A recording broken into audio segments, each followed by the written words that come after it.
ரேடியோல சொன்னதை கேட்டீங்கல்ல? சீக்கிரம் கிளம்புங்க. பக்கத்துல இருக்கிற புயல் பாதுகாப்பு மையத்துக்கு போயிடுவோம் வாங்க. இருங்கப்பா, சூறாவளி வரும்போது முதல்ல என்னென்ன செய்யணும், எதெல்லாம் நாம செய்யக்கூடாதுன்னு உங்களுக்கு தெரியுமா? சிக்கு, உனக்கு தெரியும் தானே?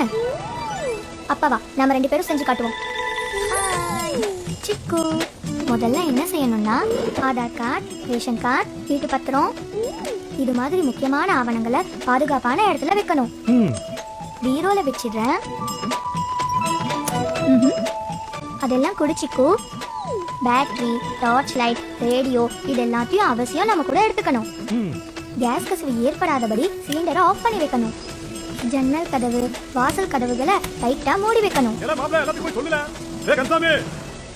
ஊருக்குள்ள வெள்ளம் வந்துட்டு இருக்கே ராமசாமி சொன்னா எல்லாரும் சீக்கிரம் கிளம்புங்க. சீக்கிரம் கிளம்பல கேட்டீங்கல்ல? வெள்ளம் வரதுக்குள்ள சீக்கிரம் நம்ம கிளம்புவோம் வாங்க. நில்லுங்கப்பா. என்னம்மா? அவசரப்படாதீங்க. முக்கியமா இந்த மாதிரி வதந்திகளை நம்பவே கூடாது. உண்மைனா அரசாங்கம் ரேடியோல அறிவிச்சிருப்பாங்கல்ல. தேவையான உணவுப் பொருட்கள், மருந்து மாத்திரை, குடிநீர் இது எல்லாத்தையும் எடுத்துக்கணும். மழை கொஞ்சம் நின்று இருக்கு, இப்ப வாங்க போலாம்.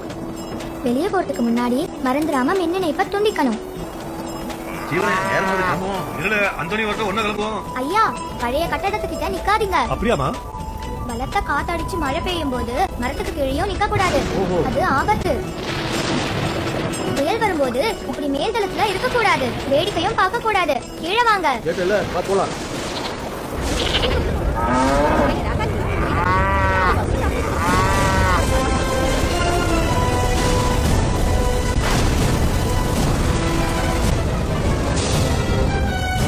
புயல் சற்று முன் கரையை கடந்துவிட்டது. வெள்ளம் வடிந்த பின் மக்கள் அவர்கள் இருப்பிடம் செல்லலாம் என்று அரசாங்கம் அறிவித்துள்ளது. பல இடங்களில் மின்கம்பங்களும் மரங்களும் சாய்ந்திருப்பதால் பொதுமக்கள் எச்சரிக்கையோடு இருக்குமாறு கேட்டுக்கொள்ளப்படுகிறது. இந்த முனியாண்டி சொன்ன வதந்தியை உண்மைன்னு நம்பி நாங்க எதையுமே கொண்டு வரல. ஆனா நீங்க பரவாயில்ல, அரசாங்கம் சொன்ன அறிவுரைப்படி தேவையான எல்லாத்தையும் கொண்டு வந்துட்டீங்க.